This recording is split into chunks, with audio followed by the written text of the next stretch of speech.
प्यारे बच्चों नमस्कार। This is the second part of real number, जिसमें केवीएस ने जो क्वेश्चंस भेजे हुए हैं और आप सभी जानते हैं कि ये बहुत इंपॉर्टेंट क्वेश्चन है। वीडियो नंबर 2 है। इससे पहले हमने 10 क्वेश्चंस किए हुए हैं। Now we are moving on to question number 11। जो 10 क्वेश्चन थे बिल्कुल सिंपल थे, आपने किया होगा तो आपको मालूम चल गया होगा और इसी में से क्वेश्चंस भी आएंगे। अब हम करेंगे question number 11, that is assertions and reasons. देखिए सबसे पहले क्या है, असर्शन मीन्स होता क्या है, कोई कथन कहना। मीन्स जैसे इंग्लिश में भी पढ़ते हैं ना कि असर्टिव सेंटेंसेस, तो कोई कथन बल देकर कहा जाता है, कोई बात कही जाती है और उस बात का क्या कारण है, इन दोनों पे मैच करना होता है। तो 4 ऑप्शंस दिए जाते हैं A, B, C, D। इसमें से आप देखिए, first of all there are 2 numbers such that HCF is 18 and LCM is 380। 2 numbers हैं जिनका HCF निकालने पे क्या आ रहा है 18 आ रहा है और LCM क्या आ रहा है 380। The LCM must be divisible by HCF। ये कह रहा है कि जो LCM है वो डिविजिबल होना चाहिए HCF से। ये बात तो इसने सही कह दी, लेकिन अगर ये जो रीजन है, क्या इस रीजन को ये फॉलो कर रहा है? ये पहली वाली बात। अगर हम 380 को डिवाइड कर रहे हैं 18 से, इज इट डिविजिबल बाय 18 से पूरा पूरा डिवाइड नहीं हो रहा है, तो असर्शन गलत है, रीजन इज राइट। तो देखिए both assertion and reasons are correct, reason is the correct नहीं, बोथ असर्शन एंड रीजंस ये भी नहीं है। Assertion is correct, reason is incorrect. Assertion is incorrect, बात जो उसने कथन जो कहा है वो गलत है, रीजन सही है। इसने जो रीजन बताया हुआ वो तो सही है, लेकिन जो उसने बात कही है वो सही बात नहीं कही है, क्योंकि 380 जो एलसीएम है that is not divisible by 18, but the rule says कि जो एलसीएम है it must be divisible by HCF. ठीक है, नेक्स्ट सेकंड क्वेश्चन है असर्शन। जो बात कह रहा है वो कह रहा है कि the number 13 and 3125 have terminating decimal. क्या ये टर्मिनेटिंग डेसिमल है? हाँ बिल्कुल है, क्योंकि जब 3125 को आप डिवाइड करेंगे प्राइम फैक्टर से तो ये डिवाइड हो जाएगा और 5 की पावर आई थिंक 5 में जाएगा। करके देख लीजिए इसको, जब आप करेंगे 5 इंटू 5 इंटू 5 इंटू 5 इंटू 5, ठीक है, 25 125 और 625 और ये 5 में जाएगा। ठीक है ना, तो it is in the form of 2 की पावर m एंड 5 की power n, where m and n are positive integers. क्या ये बात सही है? डेसिमल इसका जो एक्सपेंशन है दैट विल टर्मिनेट, बट क्या ये 2 की पावर m और 5 की पावर n में है क्या? नहीं, ये इस बात में तो नहीं है। Both assertion and reasons are correct, reason is the correct explanation for assertion. It is in the form of, अच्छा हाँ, अब देखिए फॉर्म में कहने का मतलब यह है 2 की पावर m और 5 की पावर n में से कोई सा भी नंबर हो सकता है, तो इस फॉर्मेट में है, मतलब 5 की पावर n आ रही है तो it means it is in this form. तो ये क्या हो जाएगा? Yes, it is a terminating decimal expansion. So इसके लिए सही जवाब क्या हो जाएगा? A will be the correct option. Now C पे आ जाइए।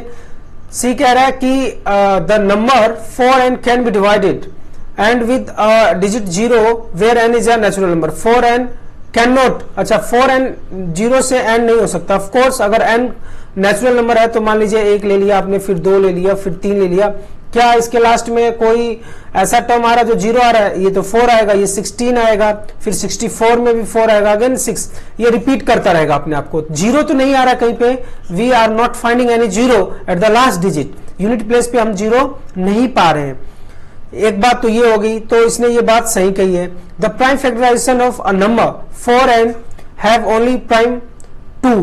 ठीक है, 4n का अगर हम प्राइम फैक्टराइजेशन करेंगे तो जरा 4 का प्राइम फैक्टराइजेशन किए तो 2 की पावर 2 और 2 की पावर 1, तो आप 4n को you can write 2 and 2 to the power 2 और n पहले से ही है, तो हाँ आप इस तरीके से भी लिख सकते हैं। तो इसका सही जवाब क्या है? Both assertion and reason are correct and reason is the correct explanation of assertion. क्या यह बात सही है? Both assertion and reason are correct. Yes, of course ये बात सही है। जब ये बात सही है तो हमें रेस्ट ऑफ द ऑप्शन देखने की जरूरत नहीं है। Next 14th, the HCF of the 2 number is 5 and their product is 150, the LCM will be 30। सही बात है, बिल्कुल सही बात कह रहा है भाई। हाँ, कि अगर LCM product of the 2 numbers is 150 और उसमें से एचसीएफ अगर 5 है तो एलसीएम क्या आएगा? 5 3 30, तो एलसीएम आ गया 30 आपका। समझ पा रहे हैं ना? अरे भाई कंसेप्ट्स देखने हैं तो go and see the summary of this chapter, link आपको नीचे दिया हुआ है। दूसरी बात क्या रहा है, for any positive integers A and B, HCF plus LCM A into B होता है क्या? नहीं, HCF of A and B का जो एचसीएफ आएगा और एलसीएम ए और बी का आएगा, उन दोनों का क्या होना चाहिए? Multiple. Product will be equals to A and B numbers. Is that clear? तो ये रीजन तो गलत दिया हुआ है और ये बात सही किया होता है। ऐसा कहां पे ऑप्शन है? अजर्सन इज इनकरेक्ट, हाँ assertion is incorrect, reason is correct. Reason is incorrect, assertion is correct, मतलब जो बात उसने कही है वो तो सही कह रहा है ये, तो इसका सही जवाब सी आएगा भाई। इसको सी को नोट कर लीजिए। नेक्स्ट है अजर्सन 5 minus root 3 is an irrational number. Yes of course irrational number है, मान गए, ठीक है, सही बात कह रहे हो आप। लेकिन every irrational number has a non terminating non recurring decimal. हर एक नंबर ऐसा ही क्या होता है कि नॉन टर्मिनेटिंग नॉन रिकरिंग होता है। NTNR हमें मालूम है कि ये इरेशनल नंबर की पहचान है। NTNR ये शॉर्ट फॉर्मूला दे रखा है मैंने, ये इरेशनल नंबर की पहचान है। कि क्या यही होता है क्या?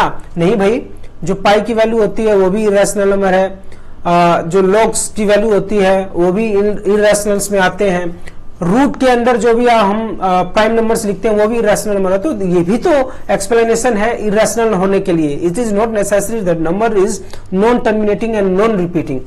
तो सही इसका जवाब क्या आएगा? देखिए, बोथ अजर्सन रीजन, नहीं, both assertion is correct, reason is incorrect. Both assertion and reason are correct, ये भी बात सही है, ये भी बात सही है, but both assertion and reason are correct. Reason is not the correct explanation for assertion. बिल्कुल सही सटीक बात नहीं है। ठीक है, बात दोनों अपनी अपनी जगह पे सही है, बट रीजन इसका प्रॉपर एक्सप्लेनेशन नहीं है। So B will be the right option for this question. तो प्यारे बच्चों देखिए, 5 मिनट में ही अपने 5 क्वेश्चंस हो गए हैं और इसके बाद जो थर्ड वीडियो लेके आऊंगा that will be based on the case study. तो चैप्टर नंबर 1 तीसरी वीडियो देखते ही आपका फुल फिनिश हो जाएगा और आप जितने भी मार्क्स के लिए चैप्टर है आपके पक्का आएंगे ही आएंगे। तो प्यारे बच्चों बस देखते रहिए और please do right in the comment box कि हमें फायदा हो रहा है and share to all your friends. Till then take care, खुश रहिए, बाय बाय।